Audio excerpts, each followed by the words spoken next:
Hi everyone, Monica here from Jersey Vintage. Welcome back to another episode of Flipping Furniture.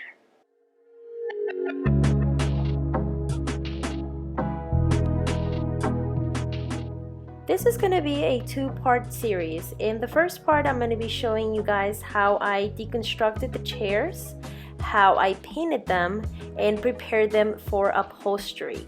Now at first glance the chairs look very nice, but they do have some fading because they were reupholstered last in 1970, and they also have some yellow stains that I just don't think we are able to clean out. And here's a little close-up of the stains that I am talking about. Now for this I'm going to be using velvet for the fabric to recover them, and you can see it here in the background of this clip.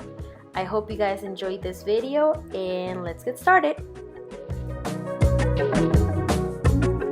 For the upholstery part of the chair, I only use 5 main tools, and this is one of them. This is a set of pliers. The tip is very sharp, but it works great to be able to pull the staples out of the chair. Now the first thing I'm going to do here is going to start removing the piping all around the chair, and I'm going to go ahead and start off on the armrest. Okay, now you have to be very careful. Sometimes when you're reupholstering a chair, you can get scratches on your hands, or you can get poked with one of the staples that you're pulling out. So I do suggest you use gloves when you're doing this, just to protect your hands. And obviously I'm giving you guys advice that I am not following for myself, so I'm just gonna try to be super careful. I just hate wearing gloves. I feel like I can't grip anything. And this is the other set of pliers that I'm also using. This is one of my other tools that I like to use for when I am deconstructing a chair. And like I said, just be careful. Make sure that you are not hurting yourself in the process of deconstructing your chair.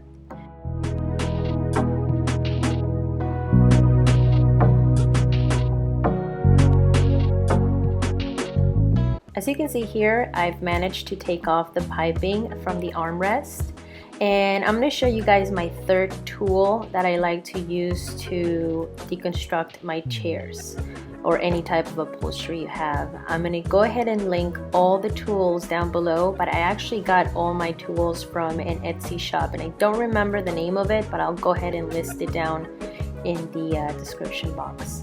When you guys are removing your pieces of fabric from your chair, make sure that you keep them in one piece, because you will be using these as patterns to cut the new fabric.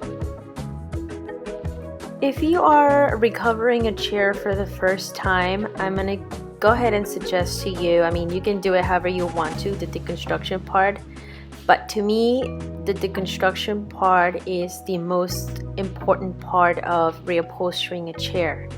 Because through the deconstruction, you are going to learn how this chair is put together. Okay, so pay close attention to where the pieces go if you need to. And this is what I did when I reupholstered my first piece of furniture. I took pictures to see how things were put back together. I didn't want to get to deconstruct the entire chair and not know which piece came first and which piece comes next. So again, just take your time. If you need to take pictures of the process of deconstructing your chair, that way you're able to put it back together. Now this next part might sound a little confusing, but I hope you can follow along, okay? So this panel that I'm removing right now is the back panel, okay? And it should be the first panel you remove, because when you're putting the chair back together, this is the last panel that goes on the chair. This is the panel that hides all the seams, all your staples from your front panels, and I'll show you guys on the next clip. Again, try to keep the entire piece of fabric together, that way you're able to cut your panels exactly the way you need them for reupholstering. Right here I'm just removing the first layer of batting, and after I'm done removing this, then I'm going to go ahead and remove a layer of fabric that keeps the second layer of batting trapped in the frame of the chair.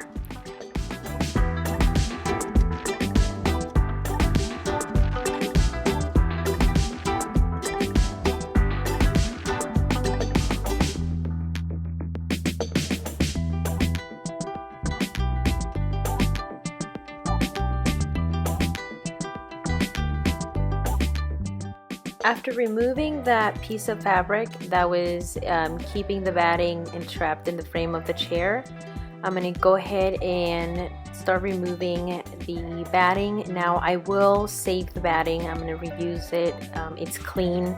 The chairs came from someone who I trust, and I feel comfortable reusing this material because you guys will learn as you're reupholstering a chair or any type of project, materials are very, very expensive. So I'm going to go ahead and try to save this.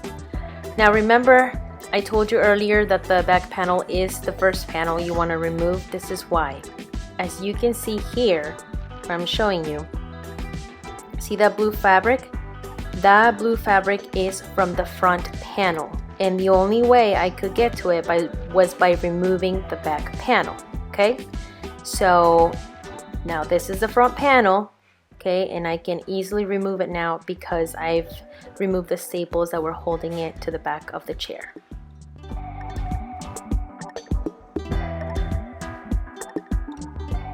After I remove all the fabric and foam from my chair, I took it outside to give it a good clean.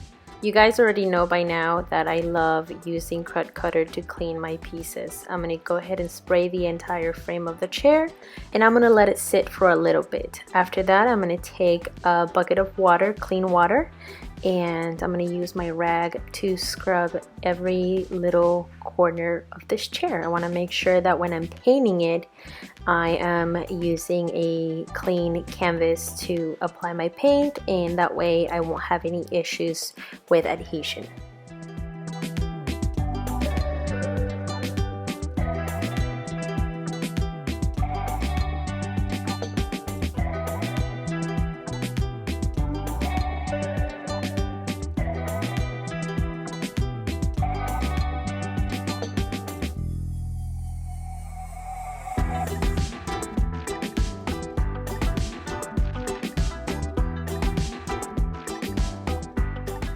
I wasn't planning on using primer for this chair, but I am using new paint from Dixie Belle, and I just want to make sure that I'm not going to have any issues after I'm done painting, because I can't really go back and strip it again and paint it again, because at this point I'm already going to have my fabric on. I just don't want to chance it, so I'm going to go ahead and prime the entire chair before I paint.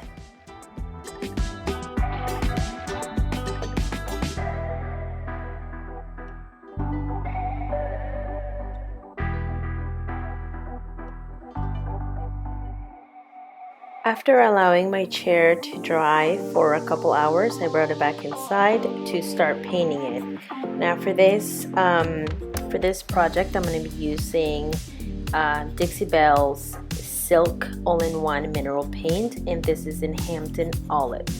I've never used this paint before. I've heard really great things about this line, so I'll let you guys know what I think about it at the end of the video. I am also using a new paintbrush. I've never used this one, but this is from Zebra, and don't worry about remembering the names of the products that I'm using for this transformation. I'm going to be putting down all the links for all the products that I'm using in the description box.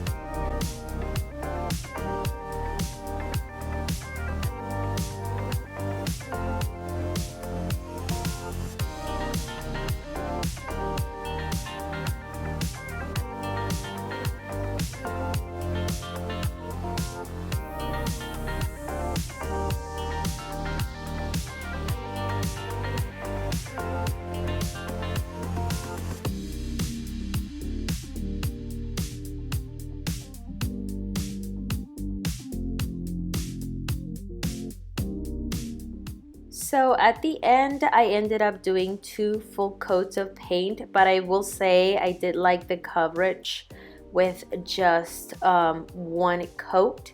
I just wanted to, again, make sure that I wasn't going to be missing any spots, so I ended up doing 2 full coats. Now, the Silk All-in-One Mineral Paint, it says that it has a built-in primer and a built-in top coat. So I'm going to go ahead and test this one out. I'm not going to seal it. I'm not going to use a top coat for it.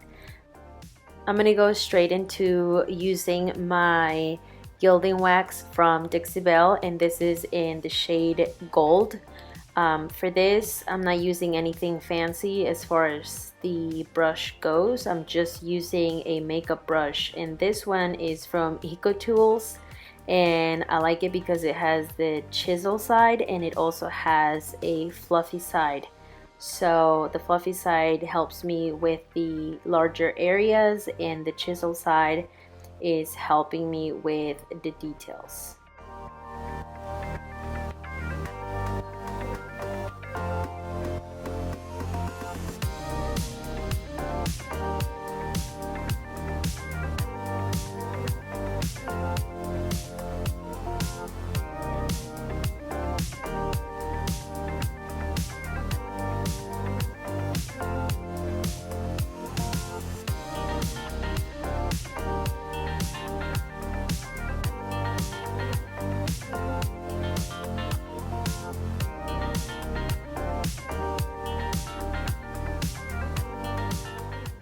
So this process here is what took me the longest, but I am very happy with how the chairs turned out at the end.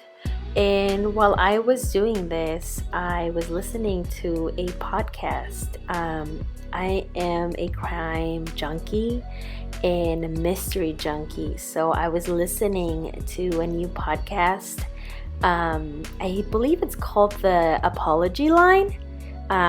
If you guys are interested, it's by Wondery, and I really like it. I'm really into it. If you guys recommend any podcasts, go ahead and put them down in the comments below, and I'll definitely check it out.